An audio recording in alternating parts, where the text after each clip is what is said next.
여러분 안녕하세요. 부동산 부투실성 김하연 작가입니다. 김하연 작가의 동용모의사와 함께 100점의 꽃을 피우자 동백꽃의 사회 4강을 진행하겠습니다. 마지막 과정이죠. 자, 모의고사 문제는 네이버 밴드 공지사 민법 김하연쌤 공지사항란에 있습니다. 이 시간에 31번부터 40번 공부하겠습니다. 문제 31번 해약금 규정에 의해서 계약 해지한 경우죠. 설명 옳지 않은 겁니다. 이번 계약금 일부죠. 일부만 지급된 경우 수령자는 실제 지급된 계약금이 아니라 약정계약금 맞았네요. 약정계약금의 배액을 상환하고 계약 해지할 수 있습니다. 이번 계약 당사자 일방이 채무자 이행기 전 동남서요. 이행기 전에 이미 채무 이행에 착수하였다면 이행기 전에도 이행 착수 인정해 줍니다. 먼저 하는 건 특별히 상관없죠. 그래서 제일 끝에 해제권 행사할 수 없다 맞았습니다. 이행기 전도 이행 착수 인정해 줍니다. 3번이 임의규정이죠. 계약 당사자가 계약금액에 대한 해제권을 배제하기로 약정하였다면 이 약정 유효죠. 따라서 각 당사자 둘 다 해제권 행사할 수 없습니다. 4번 계약금 수령한 매도인이 매수인에 대해서 해제권 행사하기 위해서 수령한 계약금 배액에 이행 제공해야 하며 여기까지 맞았죠. 맞았는데 매수인이 수령을 거부한 경우 1. 공탁할 필요 없죠. 공탁 X 이게 틀려 정답입니다. 5번 토지거래 허가구역 나온 뻔하죠. 허가받아도 이행 착수 아닙니다.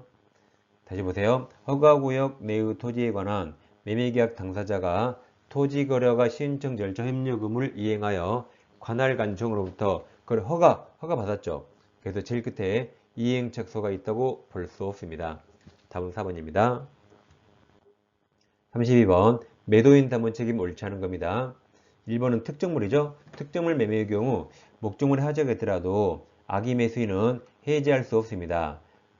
목적물 하자에서는 선의 무과실 매수인만 담보 책임 행사할 수 있고 악의는 할 수 없습니다. 2번 토지에 대한 법령상 제한 또는 법령상 장애 나오면 이건 물건하자죠. 제한으로 건물 신축이 불가능하면 이는 매매대의 목적물 하자 맞았습니다. 물건 하자죠. 권리 하자 X가 됩니다. 3번 무효 나오면 제일 끝에 담보 책임 물을 수 없습니다. 담보 책임은 유효일 때만 나와요.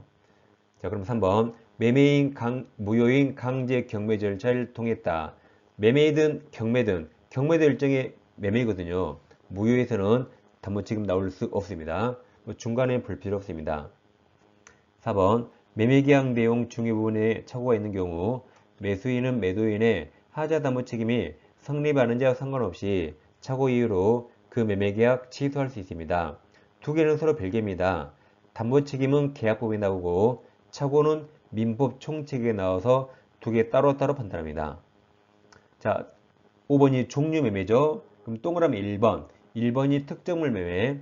5번 종류 매매란 불특정물 매매입니다. 예를 들어 삼성 에어컨 A 모델 한 대를 사요. 그럼 삼성 에어컨 A 모델은 공장이 수만 대 있거든요. 이게 불특정물 종류 매매입니다. 그럼 종류 매매의 경우 인도된 이제 에어컨 수만 대 중에 한 대가 집에 왔죠. 한 대로 특정된 거죠. 그 인도된 목적물에 하자가 있는데 선의 매수인은 하자 없는 물건을 청구하는 동시에 들렸죠. 하자 없는 물건을 청구하거나 또는 손해배상을 청구한다. 두 개를 선택해야지 동시가 아닙니다. 그래서 5번이 정답입니다. 3번 임차인에 일단 부속물 넣으면 3개 꼭 기억하세요. 부속물은 첫째 강행 규정, 두 번째 독립성이 있어야 돼요. 구성부분 X, 세 번째 객관적 편익이 있어야 돼요. 특수목적 X, 그 3개를 꼭 기억해야 돼요. 그 뒤에 비용상환 청구는 임의규정이죠. 자, 옳은 겁니다. 기억 필요비상환 청구는 임대차 종료시 들렸죠. 필요비는 지출한 즉시, 유익비가 종료시죠. 니은 부속된 물건이 임차물에 구성부분 나오면 독립성 없잖아요. 그럼 제일 끝에 매수 청구 대상이 되지 않습니다. 디귿이 강행규정이죠. 임대차 기간 중 부속물 매수 청구권을 배제하는 당사자 약정은 임차인에게 불리하므로 강행규정 위반 무효가 되고 리얼 일시사용 나오면 제일 끝에 부속물 매수 정할 수 없습니다. 유입비 같은 비용 상한 청구는 임대인이 목적물을 반환받고 6개월 맞아요. 6개월 내에 행사됩니다. 옳은 거라 3번이 정답입니다. 34번 을은 갑소유금을 전체를 임차하던 중 갑동이 얻었죠. 임대인 동이 얻어서 일평에게 전대하였습니다. 동이 얻은 전대차죠. 틀린 겁니다. 기억. 전차인병이 건물 사용 편익을 해서 을동이 들렸죠. 임대인 갑동이죠. 갑동이 얻어 건물의 물건을 부속했다면 병은 전대차 종료 시 갑에게, 그러니까 갑동이에요. 갑에게 매수 청구할 수 있습니다. 니은 임대차와 전대차가 모두 종료한 후 전차인 병이 건물을 반환하지 않고 사용하는 경우 사용료를 내야겠죠. 그래서 그 뒤에 갑은 병에게 차임 상당 부당이득 반환 청구할 수 있습니다. 병은 사용료는 당연히 내야겠죠. 디귿 임대차와 전대차가 모두 종료한 경우 전차인 병이 임대인 갑에게 직접 건물을 반환하면 을에 대한 건물 반환 의무 면하게 됩니다. 일요일 갑과 을이 임대차 계약을 합의에 동그라미 쳐요. 그리고 해지 동그라미. 기간 만료가 아니라 기간이 남았는데 합의로 종료했죠. 그럼 병 전차권은 동의 얻었으니까 소멸하지 않습니다. 정답이 2번입니다. 35번. 자, 을소유 주택 가로쳐요. 항상 소유자에 체크합니다. 다음 갑 저당권 동그라미 치시고 주택을 인도받고 전입신고 마친 임차인평 동그라미 쳐요. 그럼 뻔합니다. 이게 주택이라 주인법이겠죠? 그럼 주인법에서 저당권이 먼저 있고 임차인이 나중에 나오죠? 그럼 뻔합니다. 경매에 나오면 어떻게 될까요? 경매에 나오면 갑 저당권이 소멸하고 임차권도 소멸한다죠? 즉 대항력 소멸합니다. 그럼 제일 그때 옳은 겁니까? 틀린 겁니까? 옳은 거라 분명히 이게 정답이에요. 대항이나 주장할 수 없다로 끝나요. 소멸하니까. 그럼 대항할 수 없다가 승계하지 않는다예요. 같은 말이 나가야 된다. 인도해야 된다. 그래 셋 중에 하나로 끝난 거 있나요? 인도해야 된다 보이죠? 그게 정답입니다. 대항력 상실하니까 나가야 된다. 뭐 답은 뻔합니다. 다시 문제 읽어봐요. 자, 두 번째 줄에 정의 가압류. 이제 오지선다 만들려고 나온 거죠. 무의 저당권이 차례대로 있다. 그 X주택은 당연히 경매는 이순위 저당권 무입니다. 무의 저당권 실행을 경매로 A에게 매각되었습니다. 자, 그럼 이순위 저당권자 무가 경매에서 A에게 경매됐습니다. 그럼 병은 경락인 A에게 대항할 수 있을까요? 그럼 대항력을 판단할 때 말소기준 원리는 경매 신청한 저당권이 아니라 최선순위 1번이 저당권이 이게 말소기준이죠. 그럼 밑에 소멸합니다. 그래서 병 임차권 대항력 소멸했죠? 그러니까 A에게 대항할 수 없다. 그 말은 경락은 A는 을지위를 승계하지 않는답니다. 그럼 병은 나가야 돼요. 병은 목적물 인도해야 됩니다. 자, 1번. 경락인 A는 임대인 을지위를 승계한 것으로 본다 들렸죠? 대항력 없다가 승계하지 않는답니다. 2번 X 볼 필요 없어요. 우리 시험범위 아닙니다. 3번. 경매로 인해 병 임차권 소멸하기 때문에 병은 경락인 A에게 주택 인도해야 된다. 이게 정답이죠? 방빼야 됩니다. 4번. 병이 임대차 계약서에 확정일자 받았다면 병은 갑의 우선에서 보증금에 대해서 우선면제 받을 수 없죠? 갑이 선순위죠. 그리고 병이 나중에 받습니다. 5번. 5번에 점이 있는 게 이게 변형한 거죠. 원평이 보증금액 일정액을 우선, 이게 최우선이죠. 그럼 최우선하여 변제받기 위해서 경매기시 결정 등기 전에 확정일자 필요합니까? 필요 없죠. 확정일자는 동그라미 4번처럼 4번 그냥 우선 면제에 필요합니다. 황우석 확정일자 우선. 5번은 최우선 변제라 성이 최씨라 확정일자 필요 없습니다. 확정일자는 최우선 변제 필요 없어요. 그냥 우선 변제권에 필요합니다. 36번입니다. 갑은 을소유 주택이죠. 딱 가로쳐놔요. 을소유 주택에 관해서 을갑보증금 3억 원 넣으라는 임대차 계약을 체결하고 2018년 대항력권과 확정일자를 갖추었다. 즉 대항력과 우선 변제권 취득했습니다.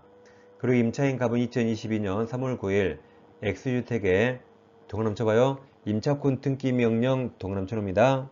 집행에 따른 임차권 등기 마쳤다. 틀린 겁니다. 기억, 임차인 값은 임차권 등기 비용을 임대인 을에게 청구할 수 있습니다. 임차권 등기 명령을 왜 했죠? 임대인이 돈 안 주니까 했죠. 따라 그 비용을 임대인 을에게 청구할 수 있습니다. 니은, 임차인 값이 2020년 3월 10일 다른 곳에 이사한 경우 그 말이 대항 요건을 상실한 경우죠. 그래도 대항력을 잃지 않습니다. 왜냐하면 임차권 등기에서 임차인 값 권리가 공시되니까 대항 요건을 상실해도 즉 이사 가더라도 대항력 상실하지 않습니다. 디귿, 의뢰 임차 보증금 반환 의무 이게 선의행위죠. 그리고 갑의 임차권 등기 말소 의무 이게 후행위죠. 동시행관계 있지 않습니다. 임대인들이 돈 안 줘서 임차인이 임차권 등기 명령했죠. 그럼 이제 임대인들의 임차보증금 반환이 선행이고 임차인 갑의 임차권 등기 말소가 후행이죠. 자, 리을입니다. 경매가 2022년 6월 9일 개시되어서 주택이 매각된 경우 임차인 갑이 배당 요구하지 않아도 우선인지 받을 수 있습니다. 경매에서 배당 요구해야 되는 사람은 자기 권리가 공시되지 않은 사람이죠. 근데 임차인 갑은 임차권 등기 명령에서 자기 권리가 공시가 되니까 제3자도 다 알고 있습니다. 따라서 갑은 배당 요구하지 않아도 우선 면제 받을 수 있습니다. 정답이 4번입니다. 37번 2022년 1월 갑은 선순위 권리자가 없는 서울특별시에 소재한 가로쳐나요 의뢰 X 사과금을 가로칩니다. 그리고 보증금 2억 원, 월차임이 400만원 임차하여 대항 요건과 확정일자 받았다. 옳은 겁니다. 그럼 월세 곱하기 배에 가면 4억이죠. 보증금 2억 합산하면 6억이니까 서울에서 환산 보증금이 9억 이하면 상인법 전부가 적용되죠. 기억. 임차인값이 이제 3기죠. 상인법은 3자가 숫자가 제일 많아요. 3기입니다. 3기 차임이 상당히 연체한 경우 임대인은 갑의 계약갱신 요구 거절할 수 있습니다. 니은 임대기간에 대해서 별도의 약정이 없는 경우 기간은 1년이 되죠. 디귿 임차인 갑이 보증금 반환 청구 소송 확정 판결에 따라 X건물에 대한 경매를 신청하는 경우 임차인 갑의 건물 명도가 인도죠. 인도 의무 이행은 집행을 경매로 생각해요. 경매 개시 요건이 아닙니다. 그러니까 경매 신청할 때 목적물을 인도하는 게 아니죠. 경매 다 끝나서 보증금을 수령할 때 그때 목적물을 인도합니다. 리을 임차인 갑이 X금을 환가대금해서 보증금을 우선면제, 자 우선면제란 경매가 나왔단 말이죠. 그럼 우선면제 받기 위해서 대항요건이 배당요구 종기 맞습니다. 배당요구 종기까지 계속 존속해야 됩니다. 옳은 거라 정답은 2번입니다. 38번 가등기 담보법 설명 옳은 겁니다. 1번 가등기 담보부동산에 자 예약 당시 시가 써있죠? 써보세요. 3억. 만약에 예약 당시 시가가 3억입니다. 3억이 그 피담보 채무액 써봅니다. 5억. 그럼 3억이 5억에 미달하죠.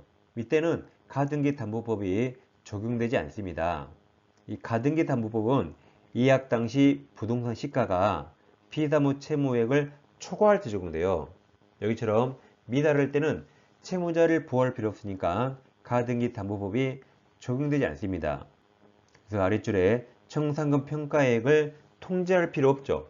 이 법에 적용 안 되니까 이 법 내용인 청산금 평가액을 통제할 필요 없습니다. 다음 2번과 4번은 다 형식이 아니라 실질에 따라 판단합니다. 2번 가등기 피담보 채권은 가등기 원인 증서인 매매 예약서 이거 형식이죠. 예약서상 매매대금 한도로 제한된 것이 아니고 당사자 약정 맞아요. 실질 약정에 따라 결정한다 맞았습니다. 3번 채무자가 청산기간이 지나기 전에 한 청산기간에 관한 권리 양도는 이로써 후순위 권리자에게 대항할 수 없습니다. 왜냐하면 청산금이 남으면 채무자와 후순위 권리자 누가 먼저 청산금 받죠? 후순위 권리자도 채무자에 대한 채권자니까 청산금이 있으면 채무자보다 후순위 권리자가 먼저 받아요. 따라서 청산기에 지나기 전에 한 채무자의 그 권리 양도는 자기보다 돈을 먼저 받는 후순위 권리자에게 대항할 수 없습니다. 다음 4번 형식이 아니에요. 자, 4번 가등기가 담보 가등기인지 청구권 보존을 위한 가등기인지 여부는 등기부상 표시 형식이죠. 형식을 보고 결정이 아니고 거래 실질이나 당사자 의사해석 문제입니다. 2번과 4번이 형식 X, 실질을 따집니다. 5번 담보가 있으면 저당권하고 똑같다 생각하세요. 담보 가등기 맺힌 부동산에서 강제 경매, 경매가 나오면 저당권 무조건 소멸합니다. 경매가 된 경우 그럼 담보 가등기 권리도 저당권하고 똑같으니까 무조건 소멸한답니다. 정답은 2번입니다. 39번 집합건물법 설명 옳은 겁니다. 기억 구분 건물이 객관적 물리적으로 완성 동그라쳐요. 완성되면 그 건물이 집합건축물 대장에 등록 동그라쳐요. 등록되지 않아도 구분 소유권 객체가 될 수 있습니다. 그러니까 우리가 등기 없이 외웠잖아요. 심법 깊이 혼나고 구속이 구분 소유권. 그러니까 구분 소유권은 등기나 등록 없이도 성립할 수 있습니다. 니은 잘 보세요. 니은 집합건물 구분 소유권 씁니다. 갑. 그러니까 갑이 원래 구분 소유권자예요. 그 갑에 특별 승계인 씁니다. 을. 예를 들어 매수인 을. 매수인 을이 그 구분 소유권을 다시 제3자 씁니다. 병에게 이전한 경우 관리규약에 달리 정함이 없는 한 자, 각이죠. 각 특별 승계인들은 그럼 씁니다. 을병. 각이니까 을병. 을병은 자신의 전 구분 소유자의 공용부분 동남쳐요. 공용부분에 대한 체납관리비 지급할 책임이 있습니다. 그러니까 공용부분 체납관리비는 특별 승계인이 승계합니다. 그리고 원래 을도 갑의 체납관리비 승계해야 되고 병도 해야 되거든요. 그러니까 각 특별 승계인들이 다 승계합니다. 중첩적으로 인수하는 거죠. 그래서 맞았습니다. 디귿 전유 부분은 구분소유권 목적인 건물을 말하죠. 정답이 5번입니다. 자, 이어서 마지막 문제는 이자금 명의신탁에서 예외적 유효인 겁니다. 예를 들어서 갑의 X가 있는데 을과 명의신탁 약정하고 을 앞으로 등기합니다. 근데 이게 다 유효랍니다. 어떨 때 유효죠? 종중 갑이 종은 을에게 맡겼거나 둘이 법률상 배우자거나 또는 종교단체 을 명의로 산하조직이 등기한 경우죠. 언제나 유효가 아니고 탈법, 탈세 등 법령입힌 목적이 없을 때 하나여 유효가 됩니다. 이렇게 유효가 될 때 우리 법원은 대내적 소유자와 대외적 소유자를 나눕니다. 그러니까 무효일 때는 나누지 않아요. 유효일 때만 대내적 소유자, 대외적 소유자 나눕니다. 그럼 대내적 소유자는 갑과 을만 있죠. 그럼 이때는 신탁자 갑이 소유자입니다. 왜냐하면 우리 자기과 자기 걸 명의신탁 받지 않죠. 그래서 둘만 있으면 신탁자 갑이 소유자인데 을등기 유효니까 제3자에게 대외적 소유자는 수탁자 을이 됩니다. 이거 두 개를 정확히 나눠야 돼요. 그럼 지금 갑과 을만 있죠. 그럼 누가 소유자예요? 갑. 그럼 을은 갑에게 등기를 넘겨야 되는데 을이 안 넘겨요. 그럼 갑은 명의신탁 약정을 해지를 이유로 등기 청구할 수 있을까요? 할 수 있습니다. 해지는 유효는 가능하죠. 여기 약정이 유효니까 이제는 해지할 수 있습니다. 근데 우리 갑을 배신하고 병한테 팔고 등기하면 병은 악이라도 소유권 취득합니다. 왜 취득할까요? 이 실명법 사주 사망 이 특칙 필요 없습니다. 사주 사망은 1항이 약정 무효, 2항이 등기 무효는 제3자 앞에 선의가 없죠? 선의 악의 3자에게 대항하지 못하는데 이 사주 사망은 무효일 때 써먹는 겁니다. 이거 필요 없어요. 여기 늘 유효 100이죠. 병에게 을이 소유자니까 을 100입니다. 그럼 100을 승계받으면 뭘 알았던 몰랐던 무조건 100 취득하죠. 그래서 100은 100으로 취득합니다. 오른쪽에 사주 사망 이 특징 필요 없어요. 그 다음 만약에 무가 을 등기 위조해서 무 앞으로 무효 등기가 있으면 이 등기 누가 말소해야 되죠? 무에게 누가 소유자죠? 을. 대외적 소유자 을이죠. 그래서 을만 말소 청구하거나 을만 진정 명의 회복을 청구할 수 있습니다. 갑은 직접 할 수 없어요. 소유자 아니잖아요. 갑은 을을 대위에서만 가능합니다. 다음 이 X부동산을 정의 불법점유입니다. 그럼 쫓아내야겠죠. 그럼 정의에겐 누가 소유자죠? 을. 을만 물권적 반환 청구할 수 있고 갑은 소유자 아니라 직접 할 수 없습니다. 갑은 을을 대위에서만 반환 청구할 수 있습니다. 이렇게 명의신탁이 유효일 때 대내적 소유자와 대외적 소유자를 명확히 나누면 되겠습니다. 문제 40번. 갑은 조세포탈, 강제병면탈 또는 법령상 제한 회피를 목적으로 하지 않고 안 왔네요. 일단 배우자 을을 동남쳐요. 을과 명의탁 약정 동남치면 약정 유효죠. 법령 회피 목적 없어요. 유효. 약정에 따라 자신 갑이죠. 갑의 X 토지를 을 명의로 소유권 이전 등기 동남치면 이것도 유효입니다. 둘 다 유효죠. 자, 옳은 겁니다. 1번. 을은 갑에 대해서 토지 소유권 주장할 수 있다. 틀렸죠? 갑과 을만 있으면 대내적 소유자 갑이니까 을은 청구할 수 없습니다. 2번. 무에게 누가 소유자죠? 을. 갑은 아니에요. 그럼 무가 을명의 등기 위조해서 자신 명의로 소유권 이전 등기한 경우 갑은 직접 틀렸죠? 직접 할 수 없어요. 직접 무에 대해서 무효 등기 말소 청구할 수 없고 갑은 을을 대위에서만 가능합니다. 3번 정 나왔죠? 누가 소유자죠? 을. 정의 토지를 불법 점유하는 경우 갑은 직접 정에 대해서 소유물 반환 청구권 행사할 수 없다. 맞았죠? 갑은 직접 못하는 거죠? 을만 직접 가능합니다. 4번 을로부터 X토지를 매수한 평. 그럼 평은 악이라도 유효죠? 근데 평이 을의 갑에 대한 배신행위에 적극과담 동남쳐요. 그럼 제일 끝에 무효죠? 평이 악이라도 유효인데 적극과담하면 민법 103조 무효가 됩니다. 5번 평 유효예요. 평이 을과 매매계약에 따라 X토지에 대한 소유권 이전 등기 마친 경우 특별한 사정이 없는 한 정의 선인 경우에만 들렸죠. 악이라도 병 유효죠. 악이라도 토지 소유권 취득합니다. 자, 지금까지 동영모의고사 사회과정을 모두 마치겠습니다. 지금까지 여러분 백서 문제 풀어보셨죠? 백서 문제는 우리 기출문제 위주로 되어 있고 이 동영모의고사는 다른 시험 기출문제로 되어 있습니다. 여러가지 유형을 모두 다 우린 점검했습니다. 남은 기간 실수만 하지 않으면 합격합니다. 실수하지 마시고 절대 떨 필요 없습니다.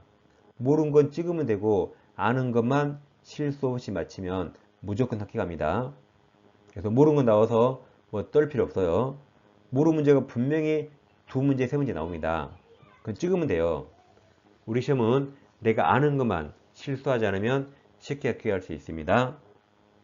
자, 며칠 남은 거 최선을 다하셔서 반드시 좋은 결과 있기를 바라겠습니다. 자, 감사합니다.